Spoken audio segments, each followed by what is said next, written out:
Thank you, Chairman Tonko.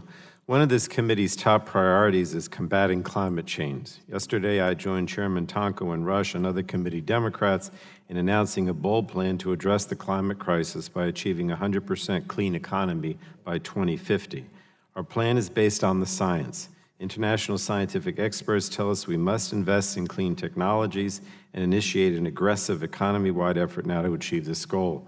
So yesterday we outlined a process for reaching the goal, and that process begins today with this hearing where we will examine the challenges and opportunities that exist for reducing greenhouse gas pollution from the major sectors of our economy. Recent reports by U.S. scientists and the Intergovernmental Panel on Climate Change paint a grim picture if we do not get carbon pollution under control. We're already experiencing record flooding, sea level rise, intense wildfires, extended drought, and severe weather events that experts projected would come with increased warming. And I don't have to tell anybody that. Anybody knows over the weekend the temperature in my district got to 103.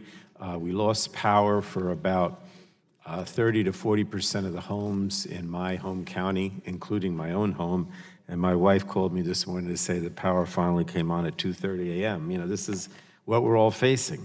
These events are taking a terrible toll on our communities, and we must act. Transforming our economy is no easy task. There will be costs associated with the transformation of this scope, but the costs of inaction are extremely high and rising. Fortunately, the calls for action continue to grow this week. 28 global companies representing a combined market capitalization of $1.2 trillion responded to the UN call to action by committing to the goal of net zero emissions by 2050. And we'll hear from our witnesses this transformation is challenging but not impossible. We have many technologies available today that with wider deployment can lower carbon and other harmful pollutants in the near term. Some sectors will present greater challenges and will require new technologies and significant investment to reach net zero, but we want to reward innovation and the businesses that invest in clean technologies. However, we cannot only focus on business and technologies and hope that individual workers and communities automatically benefit by their adoption. We know that doesn't always happen, and that economic transformations can leave people and communities behind. Workers displaced from lucrative jobs in fossil fuel-dependent industries must be able to find equally profitable jobs in their communities and in new clean industries. And we must reinvest in communities that currently are more exposed to harmful pollution and climate change. We can use this opportunity to ensure that the economy works for everyone and supports a safe, healthy environment.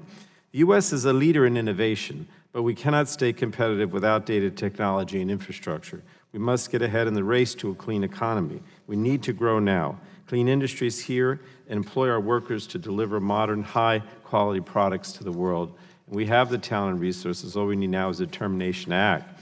So as we begin this process, and we think of ourselves, and we are the Innovation Committee, I invite everyone to share their ideas with us about how to modernize our infrastructure and transform our economy to reduce carbon pollution, create family-sustaining jobs, and lead the world in growing new clean industries. And I look forward to working with all of you as our effort to develop legislation to achieve 100 by 50 moves forward. And again, I particularly want to thank our two subcommittee chairs, Mr. Tonko and Mr. Rush. Basically, the 100 by 50 was Mr. Tonko's idea, and he's been working for some time, not only the last 6 months since we've been in the majority, but for many years on this goal and best ways to achieve it. And so we'll see how we develop that over the next few months when we return from the August recess. Thank you.